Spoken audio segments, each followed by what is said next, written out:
galera, beleza? Como é que vocês estão? Meus amigos, o vídeo de hoje divide aqui em 4 partes e vamos começar falando dele. O homem mais badalado do Brasil, Jair Messias Bolsonaro, que nas últimas horas convocou as pessoas para um ato na Paulista, dia 25. A imprensa soltou mais algumas notas sobre o tema, algumas relativamente justas, outras nem tanto, aquelas narrativas de sempre que eu quero mostrar para vocês. E também estão acontecendo alguns eventos que eu acho que são importantes destacar, comentar no entorno desses atos e também sobre outros assuntos. Quero falar do PL, quero falar sobre a direita como um todo, enfim, tem muita coisa pra gente comentar. Isso é um texto bem interessante de um advogado, o André Marsiglia, ele escreve no Poder 360, onde ele comenta sobre a possibilidade de existir ou não uma oposição. Porque no Brasil, para o consórcio, eu acho que não pode. Democracia só sem a direita. E aí, para falar sobre isso, saíram alguns textos, são um editorial, inclusive, no Estadão, que, para quem não está acompanhando o assunto, pode acabar acreditando em muitas mentiras. E aí eu quero trazer para comentar com vocês, primeiro para a gente ver as narrativas da imprensa, relembrar coisas que aconteceram no final de janeiro e trazer mais algumas informações novas sobre a direita ao redor do mundo, falar Estados Unidos, Europa, notícias até boas, e outras são o choro do consórcio. Aí a gente termina esse tema falando sobre mentiras. Aí, obviamente, falou de mentira, tem que falar do Dilma.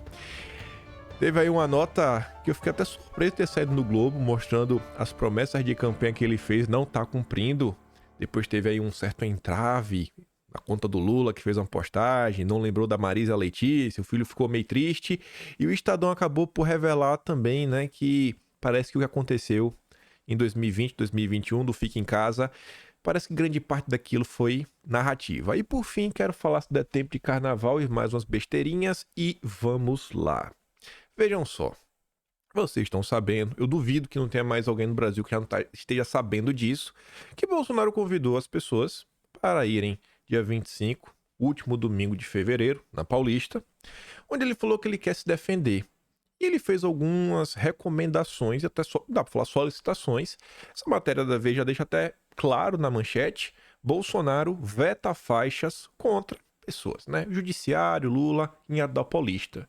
E o subtítulo complementa: ex-presidente não quer que manifestação complique ainda mais a situação dele na justiça.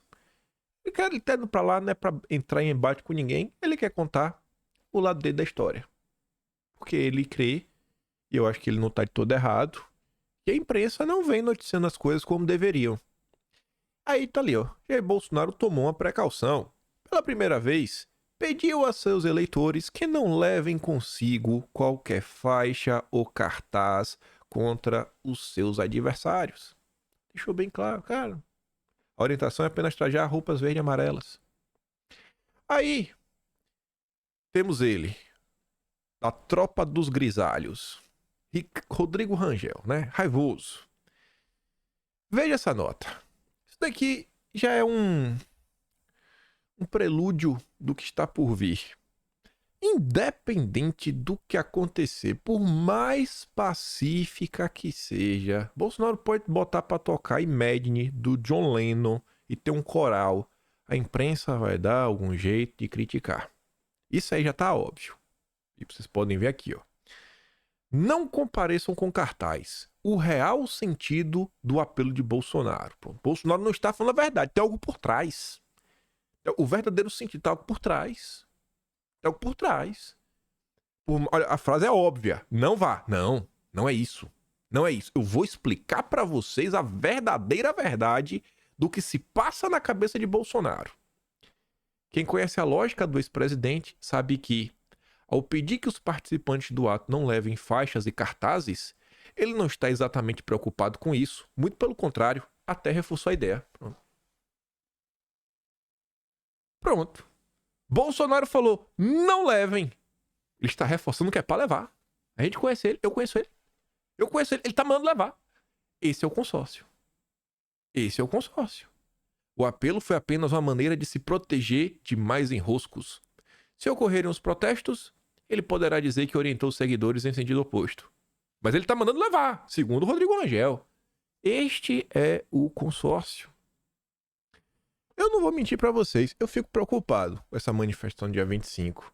Possibilidade de ter alguma confusão, enfim, né? Ter algum maluco, um louco varrido, famoso infiltrado, qualquer coisa que seja. Espero que as pessoas tenham muita ponderação na hora de ir, porque, ó, você vê essa nota do grisalho. Vixi, espera, vai ser disso daqui pra pior no dia 25. Independente do que Bolsonaro falar, a imprensa vai estar pronta. Mas pode anotar aqui, ó. Assim que Bolsonaro noticiou, eu não trabalho em jornal, mas não precisa estar lá, não precisa conhecer as pessoas para saber que o chefe da redação já chamou as pessoas, já fez uma reunião. Tem quantos jornalistas aqui na redação? 20? Então, olha, no domingo eu quero pelo menos 5 aqui de plantão, acompanhando ao vivo, de preferência, bota uns 2 na Paulista para ouvir lá em primeiramente, pra gente soltar. E qualquer coisa que vocês acharem que dá para prejudicar Bolsonaro ou que dá pra gente distorcer de maneira, né, que não vai ficar muito feio pra gente, tragam. É a missão do dia. É a missão do consórcio.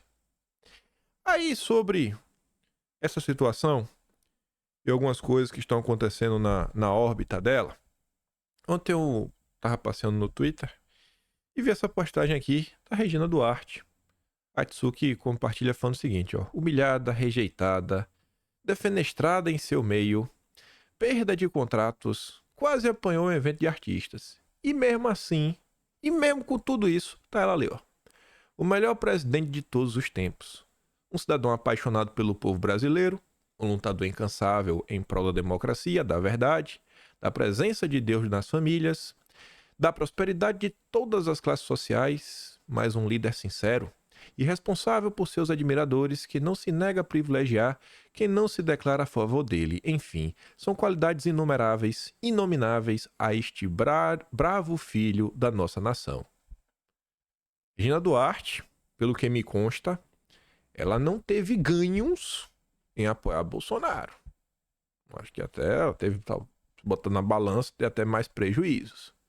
E mesmo assim tá apoiando. Mas tá apoiando.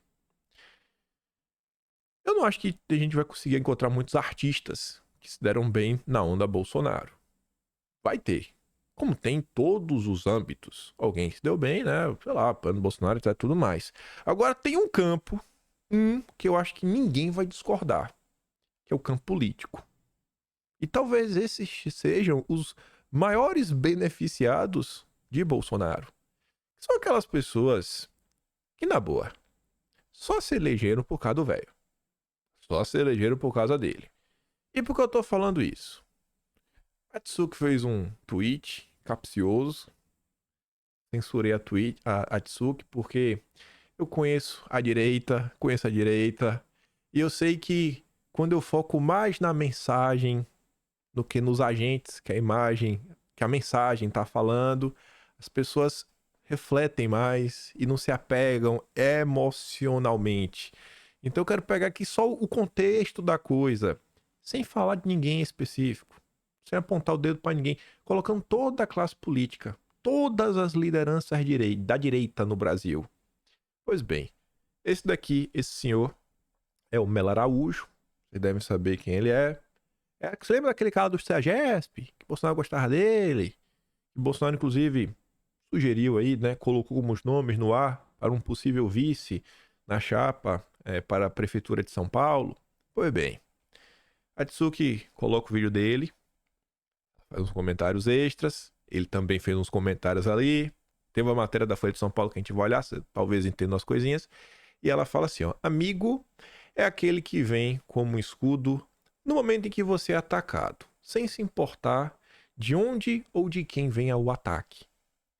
Dá uma escutada aqui no que o Melo Araújo disse. Mas eu tô aqui falando, na verdade, que eu gostaria de ouvir os nossos representantes de direita, né?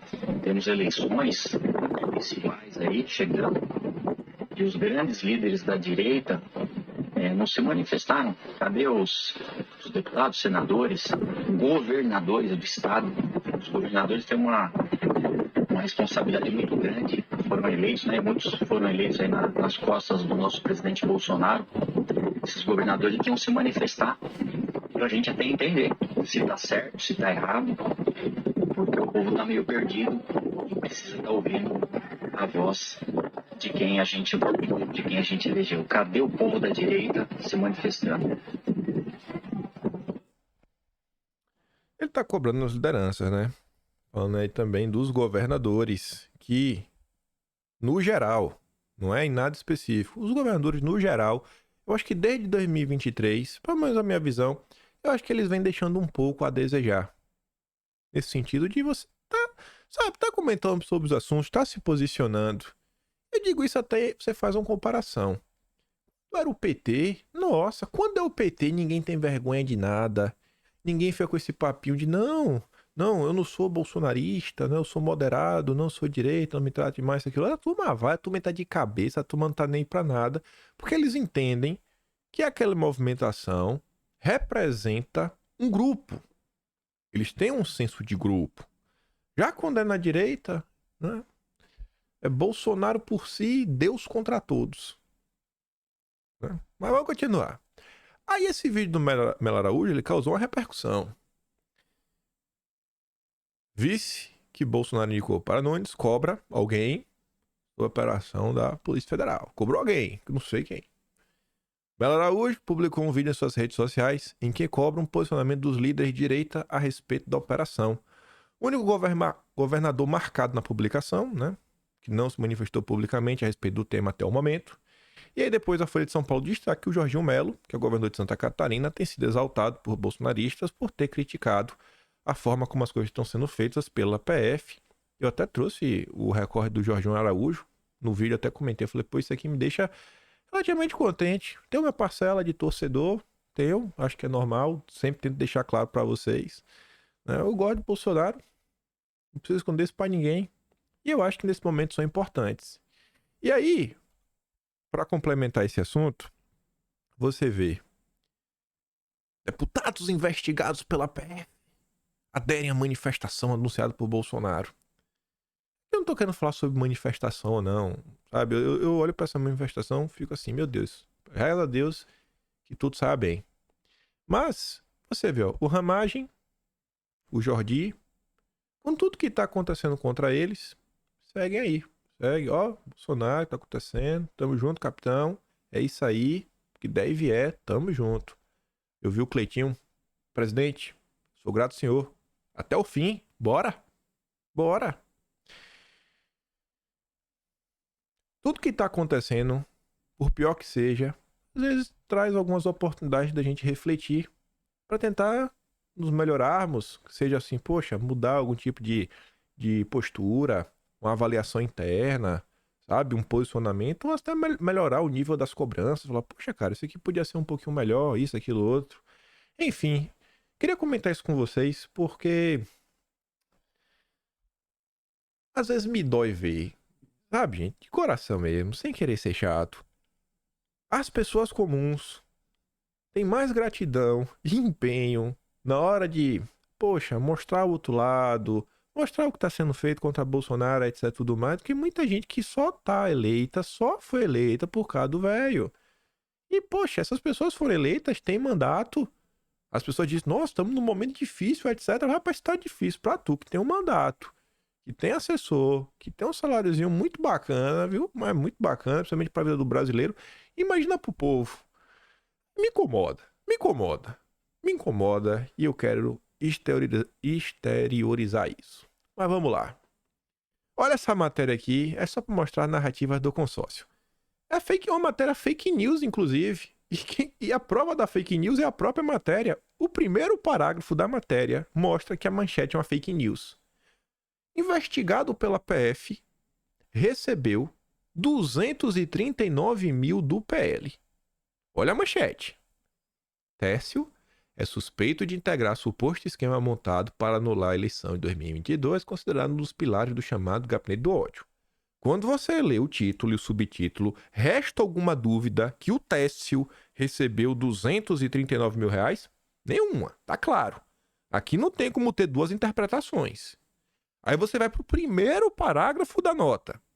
O PL, partido de Bolsonaro, pagou ao longo do ano passado R$ 239.600, ó, traz um valor mais preciso, a título de salário para o ex-assessor Técio Arnaldi Tomás e a sua mulher. Peraí.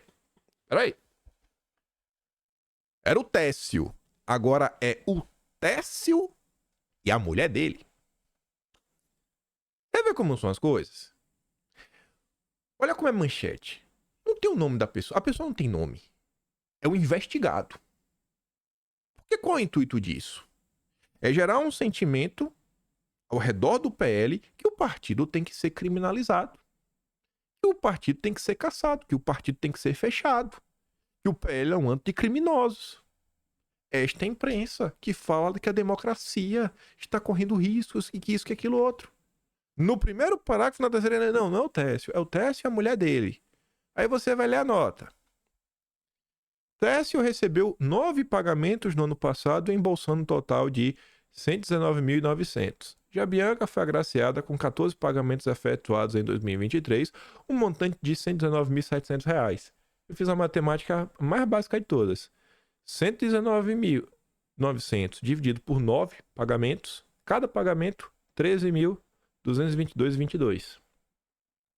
Esse salário, ele é compatível ou não com o cargo de assessor do presidente da República?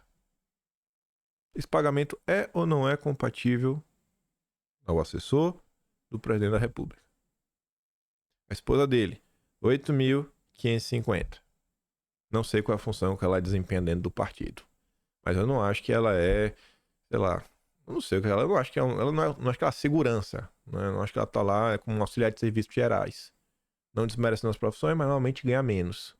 Então assim, vocês acham que esses salários são incompatíveis? Você vê, olha só, a gente começa numa matéria, o investigado recebeu do PL, não especificando o quê. Depois você descobre que não foi ele, é ele com a mulher. Depois você descobre que não é nem que ele recebeu, que é o salário que o cara tá trabalhando lá. Esse é o consórcio. Este é o consórcio. Vamos continuar. Matheus Leitão, filho da Miriam Leitão, mostra o que todo mundo sabe, né? Mas é bom pelo menos registrar para a gente notar a felicidade de vocês.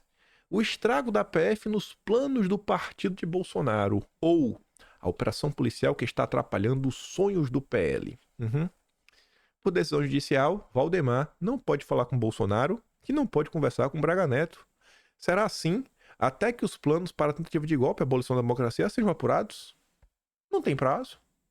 Se for amanhã, tá tudo resolvido. E se não for amanhã, aí a gente não pode fazer nada. E se passar um ano e no final do dia foi sem querer, realmente não tinha nada, então a gente prejudicou um partido porque os indícios eram muito fortes. Basicamente, é um telefone sem fio no maior partido de direita no Brasil, há meses da eleição que vai definir a política nas capitais, mas também os palanques para 2026. Toda a estratégia para o pleito fica em banho-maria, com os 3 principais operadores do PL incomunicáveis. É nesse momento aí que você vê, né, a importância de você ter um entorno fortalecido que você possa contar e confiar.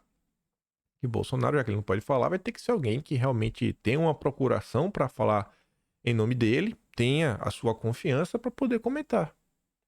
Mas ainda assim, fé em Deus, como vem sendo desde que o mundo é mundo, quanto mais batem no homem, mais cresce. O pessoal até brinca, né? Massa de bolo, com muito fermento. Quanto mais bate, mais cresce. Mais bate, mais cresce. Até agora, nada aconteceu com Trump. Espero que não seja igual com Bolsonaro, diz leitora. O que é que a leitora da Folha de São Paulo sabe do Trump, nem Bolsonaro? Mas, o típico de nota. 1001 comentários. É sempre pensado. É um ódio contra o cara.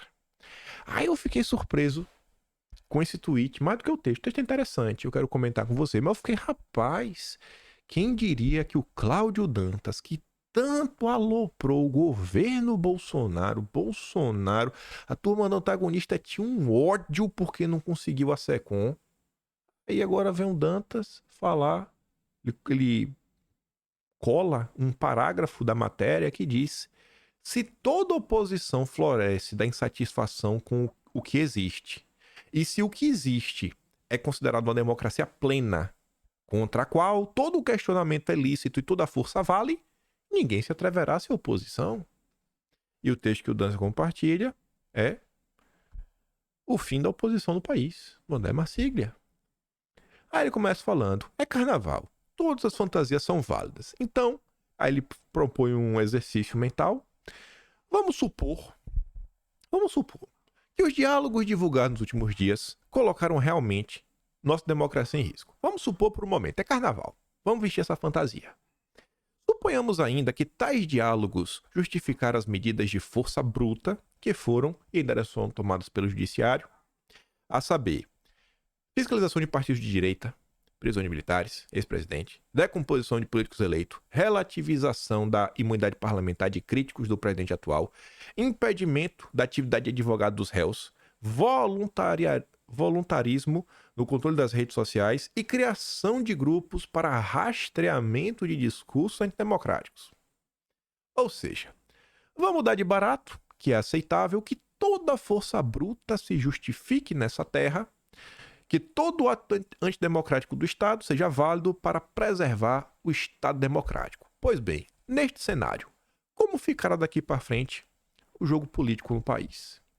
Se toda oposição floresce da insatisfação com o que existe, e se o que existe é considerado a democracia plena, contra a qual todo questionamento é ilícito e toda força vale, ninguém se atreverá a ser oposição. Não vai ter oposição. Foi o parágrafo que o Dantas reposta. Não me venham dizer que sejam de oposição políticos que votaram no Lula para salvar a democracia. Políticos que aplaudem abusos do judiciário em nome de um bem maior. Isso não é oposição. Isso não é oposição. Esses são os que, ao primeiro aceno, aderem ao governo, aceitam o cargo e sorriem felizes nos santinhos da próxima campanha eleitoral. Oposição mesmo não poderá haver. Criou-se no país um ambiente de tensão tamanha que os atingidos não serão apenas os que estão hoje no tabuleiro político, mas, sobretudo, os quadros do futuro, que estão sendo abortados pelo medo de serem vistos como extremos ao serem de direita. Pelo medo de serem enquadrados como antidemocráticos ao fazer oposição aos abusos do judiciário e do executivo que personificaram em si e em suas ações o próprio conceito de democracia. Chegamos nesta rua sem saída. Estamos destruindo a democracia para preservá-la dos que supostamente desejam destruí-la. Pelo medo de acabar, estamos acabando com tudo. Um país sem oposição real e forte, ou com oposição chapa branca, não é uma democracia, nem pujante, nem inabalada. Relativa, acredite, lamento, que talvez nem isso. É o caminho que o Brasil vem se caminhando. Por isso que é importante mais pessoas se engajarem também, pegando na esteira do que a gente comentou sobre a direita, sobre o que está acontecendo, uma demonstração minimamente de união, que existe uma unidade, sabe? Aquele negócio, não, tem que manter uma proximidade, né, assim com o Bolsonaro, mas não tão próxima, muito tóxica, né? Não, porque eu não sou tão radical quanto o Bolsonaro, sou mais moderado. Cara, acho que é momento mais do que nunca de união de todas as pessoas de direita nesse país. Falou, ó, a gente tá com esse cara aqui, ó. Olha o que tá acontecendo, é um absurdo. E as pessoas se unirem, mas tem muito governador aí que tá ocupado. Muito deputado também que se elegeu ocupado, deputado estadual ocupado. Gente que vai querer ser prefeito deve estar ocupado também. Mas você não tem eleição, né? Tem um monte de gente que tá calada agora, mas quando chegar outubro, nossa, vai ser Bolsonaro de carteirinha. Mas de carteirinha. Vocês sabem disso, vocês sabem. Aí, falando da oposição, o Estadão nos conta, né, notícia triste. A ativista venezuelana é presa no aeroporto e acusada de conspiração contra Maduro. Aí foram perguntar pro Celso Amorim. Qualquer prisão de natureza política preocupa. Mas e aí? Preocupa mesmo? Tá, preocupe aí. Vai falar, e aí? Teve um nota de repúdio, um chamado. O Lula vai ligar pro Maduro. Ô, Maduro, não faz isso, cara. Pô, vai ter alguma tentativa aí do governo de fazer algo em prol da liberdade? Eu acho que não. Essa é a democracia que o consórcio defende. Essa é a democracia plena pro establishment brasileiro. Aí falando sobre isso, na esteira de que será que ainda vai ter oposição? na esteira do que estão fazendo com o PL, principalmente, né, tentando acabar com um partido inteiro, que vem sendo o partido que vem, né, como um guarda-chuva, trazendo pessoas de diferentes matizes dentro da direita. Vem agrupando, né, pessoas, nem todo mundo pensa 100% igual, mas a coisa tá indo. Aí, esse que eu me deparei com esse editorial. Esse editorial é bacana, porque fala em nome do jornal. Todo editorial fala em nome do jornal, em nome do CNPJ. O dono autoriza. E o Estadão escreve que autoritarismo juvenil. Pesquisas sugerem que parte dos jovens, em diversos países, está cada vez mais descrente da democracia, preferindo soluções autoritárias e apoiando líderes e partidos extremistas. E aí o Estadão comenta sobre isso, traz alguns dados e deixa algumas soluções. Tudo é extremamente engraçado. Começa assim, ó. Nenhum país está livre de uma deriva autoritária. Sabemos há muito tempo que a diluição dos valores democráticos liberais não tem fronteiras. Nos últimos anos, porém, aprendemos que a diluição desses valores também não tem idade. Eu já até adianto. O Estadão está comentando que os jovens estão muito radicais. Quando você faz assim uma pequena reflexão, o que é que o jovem normalmente tem de diferente do pessoal mais velho? Eu acho que eu posso apontar, né, o tempo mais livre, muitas vezes, né? Vida mansa. E muitas vezes os jovens têm uma facilidade e uma familiaridade maior com a internet, que vem sendo um local onde você encontra informações que contrastam com o que a imprensa narra. Então talvez seja por isso, tanto que eles querem censurar a internet. Aí o Estadão, para ilustrar este exemplo do autoritarismo, ele traz a Alemanha, crendo que ninguém acompanha o assunto, que a maior parte do brasileiro nem sabe nem o que está acontecendo. Recentemente, dezenas de milhares de pessoas tomaram as ruas de toda a Alemanha em protesto contra o partido de extrema-direita, Alternativa para a Alemanha, AfD, na sigla em alemão.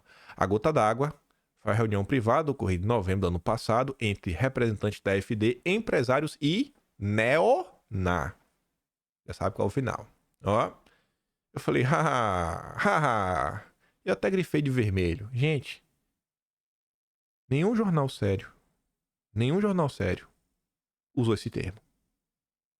Os jornais alemães só falaram, olha, a reunião foi da turma da AfD, com o pessoal aí da Áustria, que tem umas ideias isso, aquilo, outro. Em nenhum momento se fala de neo-NZ. Em nenhum momento. Isso aparece, eu vou mostrar para vocês a nota, numa matéria do New York Times que inventa isso.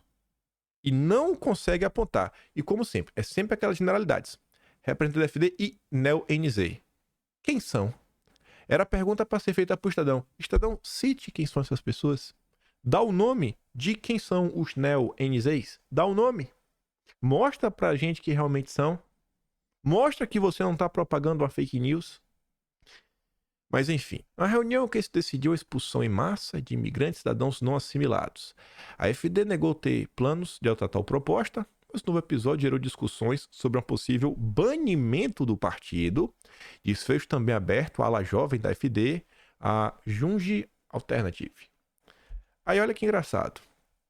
Isso daqui é mostrando só pra vocês como é que são as coisas, né? Isso aqui é o Atlas de janeiro. Tá sendo escrito. Amanhã, inclusive, é publicado o Atlas de dezembro. O Atlas de janeiro vai sair 15 do mês que vem. Aí, no tema direita versus esquerda, que vai estar no Atlas de janeiro, tem um subtema chamado Direito pelo Mundo. Aqui eu pego os slides que eu trago em vídeo, boto algumas anotações para pedir direcionamento para a turma. E a Direita pelo Mundo, estou comentando em janeiro sobre essas questões na Alemanha. E aí eu dei um destaque para quem for escrever o tema saber para qual caminho seguir, né? Minha mãe, Rafael Texugo. O Texugo, Rafael é a mesma pessoa. Minha mãe, Gabriela, o Texugo, Rafael.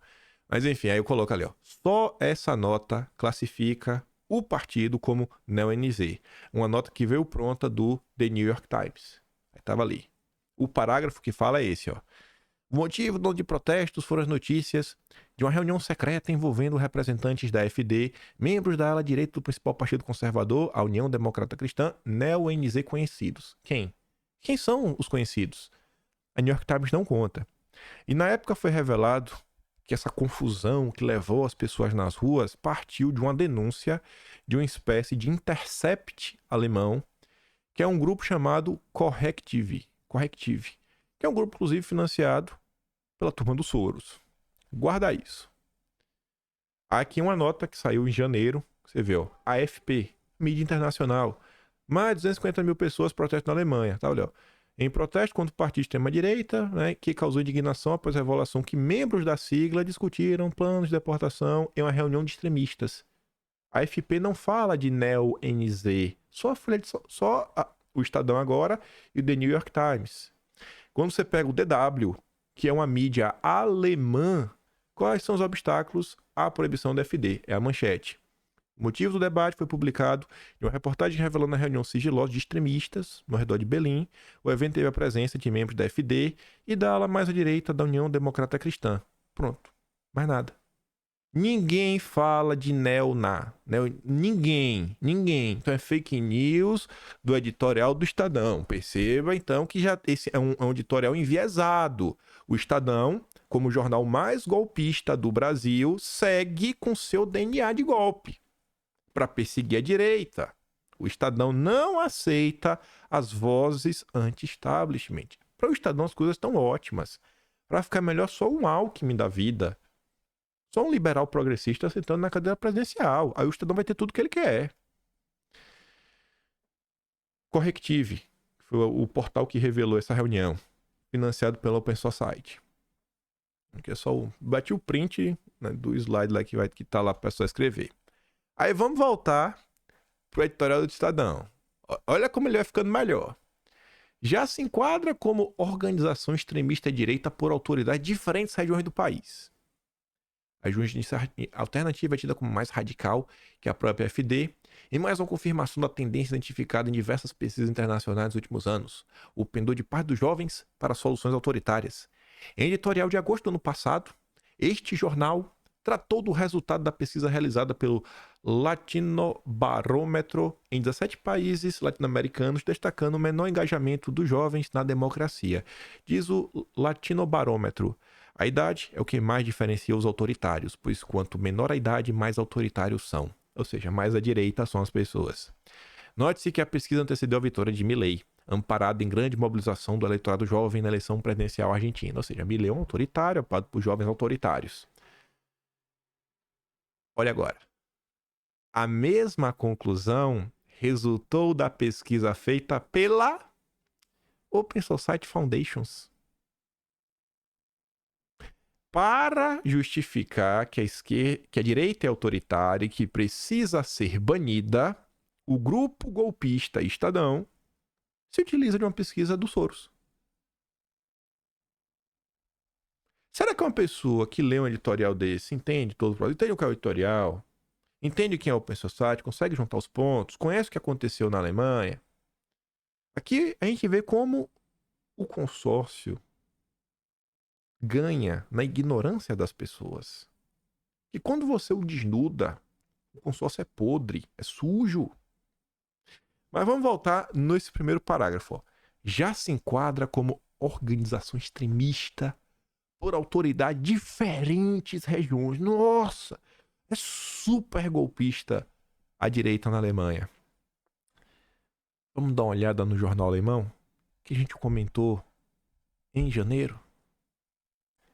Quais os obstáculos à proibição da AfD? É a manchete. É a mesma nota anterior. Nesta matéria, vários locais. Ao contrário do antigo NPD, a AfD está aproveitando a onda de sucesso. Entretanto, a legenda só é classificada como comprovadamente extremista de direita em 3 de 16 estados alemães. Majoritariamente, em termos majoritários, a AfD não é um partido de extrema-direita. Não é vários. Na hora de escolher os advérbios e os adjetivos para você dar intensidade e quantidade, o Estadão, no mínimo, se fosse justo, poderia falar, não, em alguns locais. Em alguns, porque vários passam a ideia que tem uma quantidade substancial, mas a gente está falando de uma minoria absoluta. Absoluta. Se você pega ali, não dá 20%. É complicado, né? Essa é a turma que diz defender a democracia. É só fake news, desinformação e narrativas. Aí, voltando pro o editorial golpista do Estadão. Eu vou começar a chamar de golpista. Eu tô Estadão e Globo. Meu Deus do céu. Essas pesquisas sugerem que boa parcela dos jovens ao redor do mundo desistiu de questionar seus representantes eleitos e passou a questionar o próprio sistema democrático. Como tal sistema tem sido incapaz de oferecer oportunidade de participação efetiva e soluções satisfatórias a seus anseios, aquele grupo passou a admitir alternativas supostamente mais práticas e eficazes. Vem daí personagens como Trump, Orbán, Bolsonaro, que apostam numa democracia plebiscitária. Olha que engraçado. Bolsonaro é um autoritário porque ele aposta numa democracia plebiscitária. Gente, qual é o plebiscito? É o povo decidir. Vem cá, democracia não vem do grego, onde demos é povo e cracia é governo? Acho que é isso, né? Então seria o governo do povo? O que pode ser mais democrático que uma democracia plebiscitária onde as pessoas escolhem? E aí eles são autoritários porque eles se contrapõem, né? Os limites e condicionamentos das democracias liberais em crise. A democracia liberal é muito bacana, fundada nos princípios da Revolução Francesa. Coitado, hein? Os caras são autoritários por apoiarem o povo. E são sempre as mesmas pessoas, as mesmas figuras. E é o que eu digo pra vocês. Vocês não sabem o que tá acontecendo na Bulgária. Vocês não sabem o que tá acontecendo na Suécia, na Suíça, na Finlândia, na Islândia, em Malta. Citando aí outros países na Europa. Vocês só sabem o que acontece nos países que a direita está crescendo. Por quê? Porque, rapaz, talvez no futuro você só vai saber de outros países. Mas hoje, por que hoje eles falam tanto da direita, da extrema direita? Porque são as pessoas que trabalham em prol do povo. E a mídia, o consórcio, o establishment, eles não podem deixar o povo se emancipar. Porque a sociedade que eles querem e que eles se divertem tanto, né? Ela é moldada com base em um sistema onde você precisa ter pessoas realmente estando mal todo santo dia, vivendo quase como um escravo moderno, para eles poderem estar de boa, fazendo o que quer, mandando e desmandando no país. Tu acha que alguém como, sei lá, as elites nacionais, os bilionários, tu acha que essas pessoas queriam que o povo tivesse carro? Quando tem carro, um monte dirigindo, aí tem engarrafamento, tem trânsito. Pra essa galera, o melhor é o povo ser pobre. Não ter carro. Aí todo mundo anda de ônibus, a via fica vazia. Pra eles andarem nas Porsche, nas Ferrari, na Lamborghini e ficar de boa. Isso quando não anda de helicóptero. É isso que essa turma quer. É incerto se essa inclinação autoritária dos mais jovens veio para ficar. Não é raro que, com o passar do tempo, preferências e opiniões que vigoraram na juventude se alterem. Por outro lado, visões de mundo construídas nesse período também podem se consolidar e perdurar por toda a vida adulta. Nesse caso, o combate ao pendor dos jovens ao autoritarismo passa por informá-los sobre a realidade dos regimes autoritários. É possível que boa parte deles não esteja inteiramente ciente do cenário pouco entusiasmante de países como Venezuela, os comunas e a Hungria. Pô, gente, qual é a semelhança entre Venezuela, os comunas e a Hungria? Nenhuma! Em um país o povo passa fome, no outro país eu acho que a turma tá com a liberdade relativamente muito de boa, que é na Hungria. No outro país acho que o povo não passa fome, mas a liberdade meio que não existe. Você não tem nenhuma lógica essa comparação. E mal pode estimar o quão difícil é a volta à normalidade institucional após a instalação de um regime autoritário.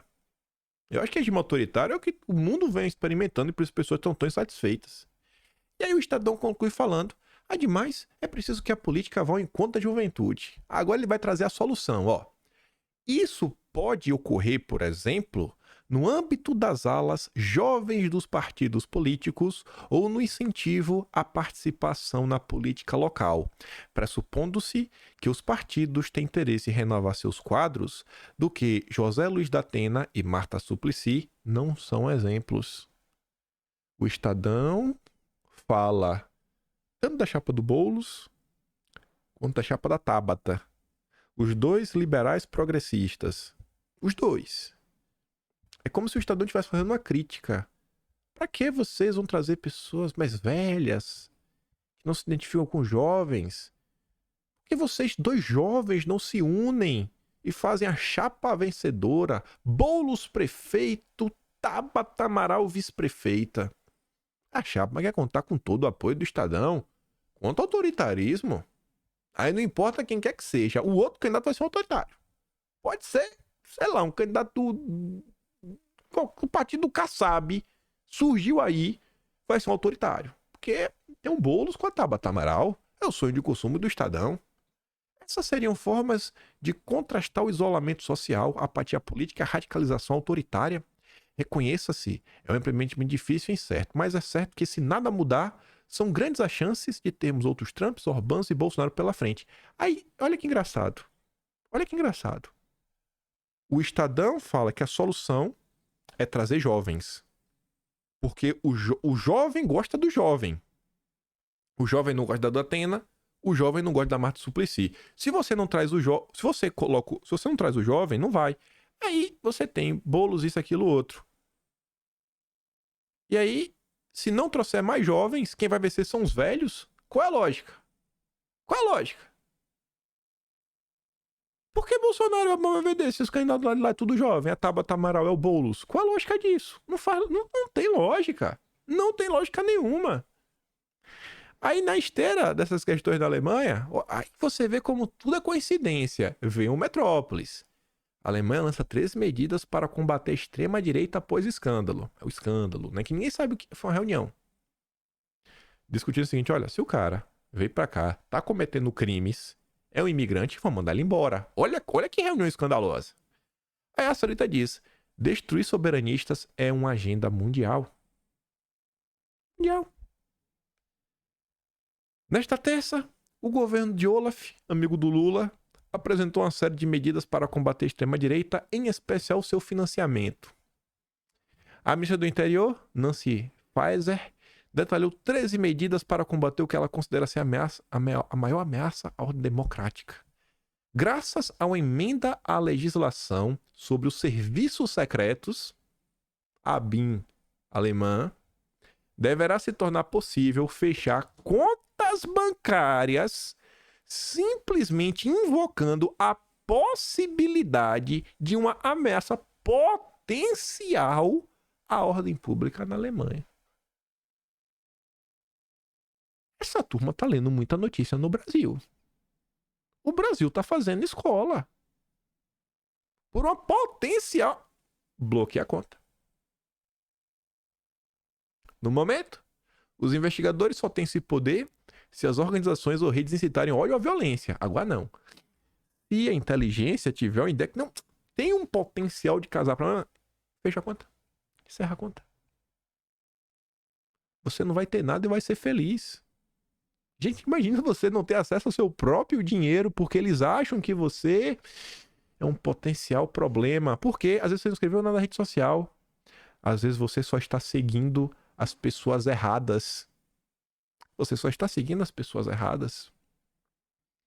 Pergunta sobre o cronograma para implementação de tal medida. Feza disse, o mais rápido possível. Qualquer associação ou organização considerada suspeita pela inteligência alemã poderia agora levar a retirada de licença para porte. As agências de inteligência doméstica também serão obrigadas a compartilhar mais informações sobre os extremistas de direita com a polícia local e a autoridade de inspeção do trabalho. Essa decisão deve possibilitar a proibição de reuniões de extrema-direita de forma mais sistemática. Olha, as lideranças não podem conversar entre si. Bolsonaro... O Brasil está exportando. A Alemanha está virando o Brasil. A Alemanha está virando o Brasil. As pessoas não podem conversar entre si. A justiça não deixa mais. Veja como são as coisas. E assim como no Brasil, que a direita segue numa crescente, é no mundo todo. Extrema-direita salta na França e Alemanha e pode ser a terceira maior força da União Europeia. Lá vem o nosso porta-voz da OTAN, né? Jamil Chad. A eleição para o Parlamento Europeu, que ocorre em junho, pode ser um momento decisivo para o movimento ultraconservador e para o próprio continente. Pela primeira vez, pesquisas de opinião apontam que a extrema-direita lidera as intenções de voto ou apresenta resultados expressivos em algumas das maiores economias do bloco. Se confirmadas as projeções, esses partidos podem se transformar na terceira maior força política no Parlamento Europeu. De acordo com o levantamento, os movimentos de extrema-direita tiveram 10 meses consecutivos de avanço nas pesquisas de opinião. Mês após mês, eles estão crescendo. Se isso se confirmar, os ultraconservadores serão a terceira maior força política da Europa.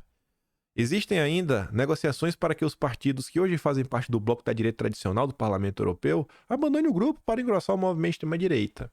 Se confirmado, diplomatas europeus não descartam que o processo legislativo no parlamento e, olha só, o posicionamento de órgãos em debate sobre gênero, religião e mesmo sobre os organismos internacionais sofra uma profunda mudança. Tradução. Gênero você sabe, religião também. E organismo internacional? Fórum Econômico Mundial, a ONU, G7, G20, OMS, OMC. Essas autarquias de um governo global, elas sairão enfraquecidas. Aí você vê o que foi discutido em Davos. Você vê a Ilona Zabor falando, não, olha só, esse negócio de multipolaridade, beleza, é importante, mas não agora. Estamos passando numa crise do multilateralismo, ou seja, um projeto globalista vem tendo seus percalços. Olha as preocupações. Gente, qual é a maior ameaça ao globalismo? Se o globalismo é um projeto que manda em todo mundo, é um único governo manda em todo mundo, qual é o oposto? Em vez de ser um governo, é ser vários governos. É óbvio. São soberanistas, são os patriotas, são as pessoas de direita. As perseguições que Bolsonaro vem enfrentando não é apenas uma coisa a nível de Brasil. Para mim isso tá claro. Eu acho que não falta. A própria imprensa tá contando. Olha o apoio aí comigo o Biden deu para salvar a democracia no Brasil. Olha o que a gente comentou nos últimos 2 dias. E guarda isso daí, que eu já mostro uma coisa. Podia ter botado essa nota depois, mas tudo bem. Sair da face da Suprema Corte em caso eleitoral de Trump pode gerar caos em 2025. Se Trump não for punido, etc. tudo mais, vai ter um caos.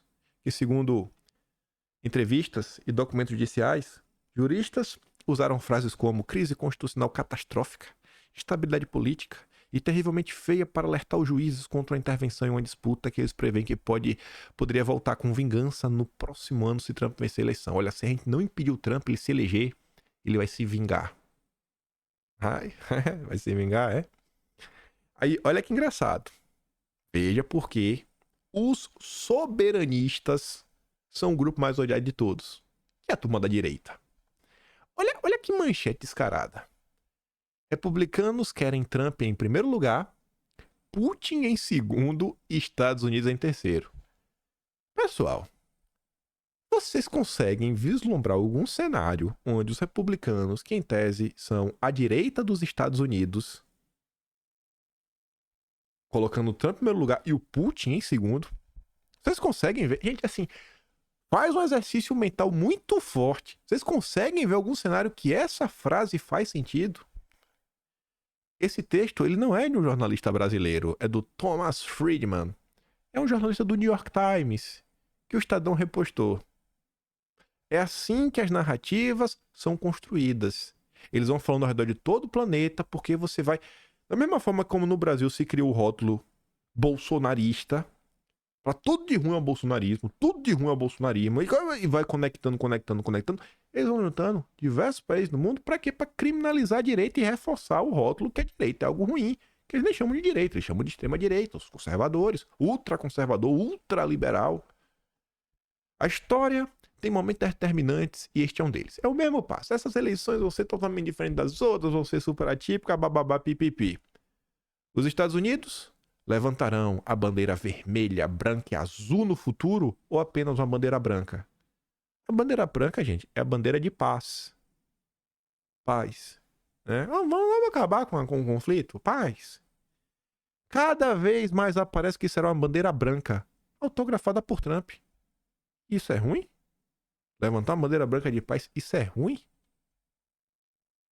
Algo terrível está prestes a acontecer graças principalmente a um partido republicano que perde o rumo à medida que se enfileira atrás de um homem cuja filosofia não é Estados Unidos em primeiro lugar, mas Trump em primeiro lugar. Trump em primeiro significa que uma legislação que fortaleceria os Estados Unidos e seus aliados tem de ser posta de lado para que o país possa continuar fervendo na polarização. Que Putin possa triunfar na Ucrânia e nossa fronteira sul possa continuar uma ferida aberta. A fronteira sul, a ferida aberta é o seguinte: a galera não tá deixando o imigrante ilegal entrar. Olha como eles são malvados. O governador do Texas não tá deixando o imigrante ilegal entrar. Deixa o ilegal entrar. Ai, que ferida aberta. Até que, e a não ser que Trump vire presidente outra vez. Que nossos aliados se danem. Que os nossos inimigos ganhem coragem. Que a segurança futura dos nossos filhos seja rifada. O adesivo eleitoral republicano nos para-choques de carros hoje declara: Trump primeiro, Putin segundo, Estados Unidos em terceiro. Os instintos de Trump, notou um cara lá, são realmente um retorno ao período entre o primeiro e o segundo grande conflito mundial, quando todo o segmento da elite percebia que o primeiro conflito como um fracasso e um erro equivalente hoje a dois pés lá no Oriente, e então se aproximou da iminência do segundo grande conflito isolacionista e protecionista, considerando nossos aliados inúteis ou sanguessugas. Você tá entendendo? É a mesma crítica e preocupação dos europeus. Olha, a direita, os soberanistas, eles estão vindo aí. Eles não estão querendo atacar outras pessoas. Eles não querem continuar com confusões. Eles não querem forçar, né, conflitos neste mundo para surgir a necessidade de formar um governo global. Não, eles estão focados na política doméstica. São políticos que acham que a grande preocupação deve ser trazer qualidade de vida para o seu próprio povo. Nossa, como eles são malvados! E então, o que vai contar para as pessoas? Quem vai contar para as pessoas que os Estados Unidos são um pilar que sustenta o mundo? Meio arrogante, viu? Se nós permitirmos que esse pilar se desintegre, seus filhos não crescerão apenas em Estados Unidos diferentes, crescerão em um mundo diferente e muito pior. Você tá vendo o nível de arrogância?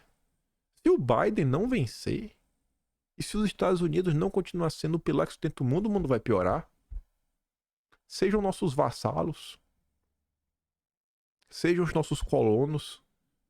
Eles não querem países soberanos. Por isso que eu odeio tanto Bolsonaro. Sempre colocou que o Brasil era um país soberano. Sempre falou sobre esse assunto. Mas desde que era deputado, não faltam falas de Bolsonaro em relação a isso. Cada vez mais eu entendo a pressão internacional que Bolsonaro sofreu. Além dos problemas domésticos. Aí, já que tá falando aí do Putin em segundo lugar, eu vi a entrevista. Tem alguns pedaços que eu acho que ele tá omitindo alguns pontos para tentar provar que ele tá certo, né? Porque toda história tem vários lados. Eu acho que ele só conta ao longo da entrevista a grande parte, a parte que interessa a ele, né? Ele de besta não tem nada. Só que tem uma coisa assim que é interessante nessa entrevista, que é logo no início dela, que virou meme na internet. O Tucker Carlson pergunta: e aí, irmão, por que tu invadiu o país lá? Conta aí, me explica aí por que tu invadiu. Aí ele pede: você me dá 30 segundos pra eu te explicar? E esses 30 segundos vira, sei lá, quase meia hora. O Metrópole disse que mais de 15 minutos. Foi quase meia hora ele falando. Só que ele levou meia hora pra explicar, porque ele começa fazendo uma retrospectiva histórica desde 800, dos anos 800. Século 9. Ele sai do século 9 até os dias atuais. E por que eu tô falando isso? Olha o nosso país. Olha como é a imprensa. Olha o desprezo que as pessoas têm por tudo que acontece aqui. Eu acho que nem vai dar tempo de comentar. Não vai dar tempo de comentar sobre o carnaval hoje. Mas o carnaval tava aí atacando, sabe, a polícia. O carnaval tava atacando o Borba Gato. Isso, aquilo, outro. É um eterno desprezo pelos símbolos nacionais. Todas as pessoas que passaram na história do Brasil têm que ser destruídas, defenestradas. Bolsonaro é a pior pessoa do mundo. Se ninguém fez nada de bom. Ninguém fez nada de bom. A colonização foi um absurdo, foi invasão, os índios, Pedro Álvares Cabral é um miserável. Aí o Dom João VI veio pra cá, o comedor de coxinha, o Dom Pedro era um mulherengo, o Dom Pedro II era um covarde. Aí a República foi um golpe, isso aqui, viu, Wagner, assim, nada presta. Aí você vê o cara chega lá com o presidente da República, Tá dando entrevista extremamente enviesada, mas o que se espera do presidente da República? Obviamente defender o país dele. Só que você vê, cara, o cara consegue contar a história do país dele. Todo mundo associa o Putin à turma mais à esquerda. Vocês conseguem ver o Lula contando uma história Imagina o Lula contando a história do Brasil. Imagina a Dilma contando a história do Brasil. Olha, não acho que Bolsonaro seja um gênio. Mas acho que se perguntar pra Bolsonaro, né? Você fazer, como ele dizia, você botar pra fazer a prova do Enem, Bolsonaro, Dilma e o Lula, ele até falava, se eu não tirar uma nota maior do que deles dois juntos somadas, eu desisto. Ah, boa mesmo. É um ódio pelo Brasil. E como eu falei na entrevista, que com certeza omitiu alguns pontos, pra contar o lado dele, né? Talvez algumas mentirinhas. Falando de mentirinhas. O senhor Dilma andou mentindo. E a Globo comentou sobre o assunto. Falas e promessas não cumpridas colocam Lula na mira do gamers, setor dominado pelo bolsonarismo. Em junho de 2022, olha engraçado, às vésperas da eleição, Bolsonaro anunciou a 4ª redução consecutiva na alíquota de impostos para importação de videogames e acessórios. Conhecendo a Globo, eu acho que ele escreveu véspera da eleição para dar uma ideia que Bolsonaro fez isso para tentar vencer a eleição, para conseguir votos. Só que a própria nota depois falou que foi a 4ª redução. Não foi uma coisa que ele fez, já tinha feito isso 3 vezes antes. O aceno ao setor teve como contra-ataque a elaboração da cartilha Lula Play, um documento entregue em mãos ao então candidato Lula, com propostas para a área que passou a ser citado pelo petista na campanha. Com quase 100 milhões de jogadores no país, grande parte também eleitores, e movimentando cifras bilionárias, o universo gaming entrava de vez na acirrada disputa política brasileira. Desde que venceu o principal rival nas urnas, Dilma vem patinando na relação com gamers, em uma sucessão de atritos que passa pelo não cumprimento de promessas, deixando um vácuo que a oposição se articula para ocupar. Em paralelo aos debates regulatórios, o governo também tropeça com declarações que irritam o mercado e o público consumidor. Aqui tem a Dana Moser, né? Essa foi clássica, rodou muito na época. Está registrado no Atlas. No início de 2023, por exemplo, Ana Moser afirmou que os esportes eletrônicos, chamados de esportes, não são esportes e que não faria investimentos nesse nicho. Após a repercussão negativa, a Moser voltou atrás. As propostas da cartilha, né, vem com poucas ações concretas. Não foi nada para frente. Nada.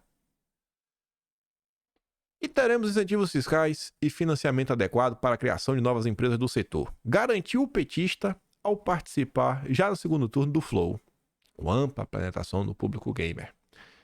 A lentidão em dar andamento às propostas é mal recebida até entre os raros aliados no setor, majoritariamente dominado pelo bolsonarismo. Um dos elaboradores do Lula Play, o jornalista Pedro Zambarda, cobra celeridade. O governo tem que fazer mais. Precisamos de editais fixos voltados para os gamers e que os jogos eletrônicos possam tornar política de Estado. Gente, o Zambarda é o ghostwriter da Joyce. E é o Zambarda que entrevistou o Ayano no DCM lá na época, né? Lá em 2019, 2020. Olha a turma que vem ajudando o Lula, né? Só peça rara. Cara, o setor, a questão tributária foi empregada para atingir o novo governo. Em março do ano passado, uma fala do Haddad, que tratava de regulamentação de apostas esportivas, foi retirada de contexto por canais bolsonaristas que acusaram o Planalto de planejar taxar o setor. Outras declarações desagradam. Lula, durante a reunião para tratar do discurso de ódio nas redes sociais, reclamou que não tem jogos falando de amor, mas sim ensinando a molecada a praticar violência. Assim como a fala de Ana Moser, no início da gestão, o episódio também virou munição Bolsonaro na internet. Coube ao filho do Lula, né, tentar colocar panos quentes, mas até ele reconheceu que o presidente generalizou.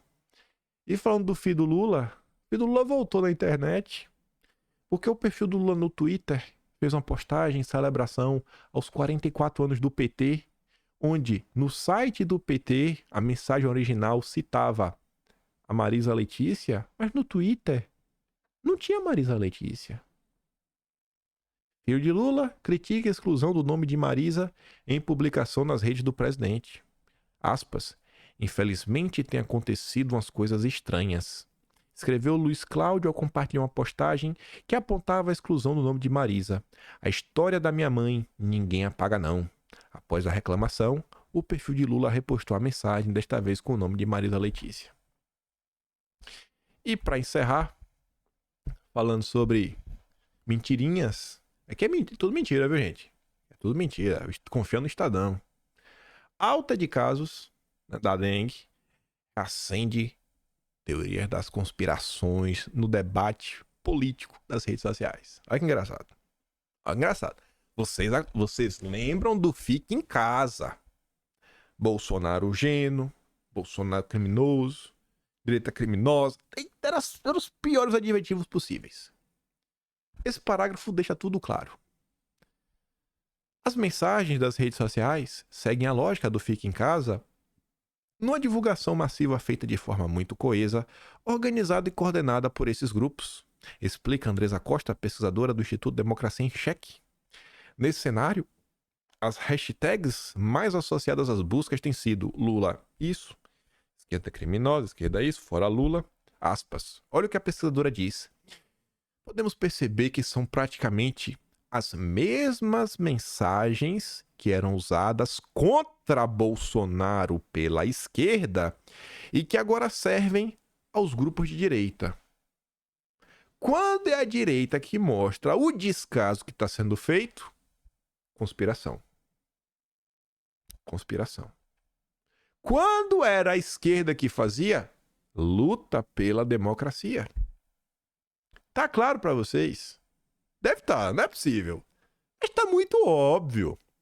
Muito óbvio tudo que está acontecendo. Não existe apreço democrático. Não existe apreço pela vida das pessoas. Não tem preocupação em fomentar uma oposição no país, trazer melhorias. Ninguém está preocupado com nada. Os jornais nos últimos dias quase não saem matérias. Gente, no Natal e no Réveillon, que eu trabalhei, eu trabalho todo santo dia, tinha muito mais notícia do que agora, no ano que já voltou. No ano que o Congresso não tá mais de recesso. Mas o Carnaval, a festa aí, os jornalistas pararam. É só isso daí, é só gritaria, as notícias absurdas sobre o Carnaval. A gente deve comentar amanhã, deve ter mais notícias aí nas próximas horas. E é isso. São as poucas pérolas que saem, são ataques à direita, ataques a Bolsonaro, editoriais revoltadinhos. É o que se tornou a imprensa. Não tem notícia questionando, e aí, o que vai fazer para melhorar os níveis de pobreza, aumentar o poder de compra do brasileiro, reduzir o preço da comida, do aluguel, das contas básicas, facilitar que o brasileiro tenha um melhor transporte público, quem sabe ter um próprio transporte, como salvar a segurança pública, melhorias educacionais. Ninguém liga. Ninguém liga. O importante é perseguir Bolsonaro, porque tem que ter matéria. Pensa no jornal, porque o Estadão, Globo, Folha de São Paulo são jornais impressos. Como é que você vai preencher todas aquelas páginas, tirando os comerciais? Bolsonaro. Vamos falar de Bolsonaro, porque não tem o que falar. Não tem o que promover o governo Lula. Quando faz alguma matéria do governo Lula e é honesta, essa matéria da Globo, o Lula não cumpriu o que falou. Fez promessas vazias. E o país segue no limbo. Mas a turma tá batendo no pau porque chove verba de publicidade. Esse é o Brasil. Esse é o Brasil dos democratas do Estadão, da Globo, da Folha de São Paulo, da Veja. Ai, ai, ai. Eu fico por aqui. Se gosta do meu trabalho, que também dá mais ajudinha, pode estar vendo do canal. Tem um botão de valeu, tem um pé na descrição. Tem um Atlas brasileiro, kimpan.com. Amanhã sai o Atlas de dezembro. E esse eu recomendo muito a leitura, em especial de um capítulo. Não sei se é o capítulo, não lembro o número dele, mas é o Dossiê Histórico da Direita. Nesse momento de perseguições, etc., dá uma lida naquele capítulo. E eu acho que vocês vão reparar que este Atlas ele tá muito melhor escrito que os outros. Vamos ver a qualidade da escrita. Junto à amizade aí e as tecnologias melhorando bastante. Fico por aqui. Ele ganha beijo e abraço. Tamo juntos. Valeu, meus amigos. Fui!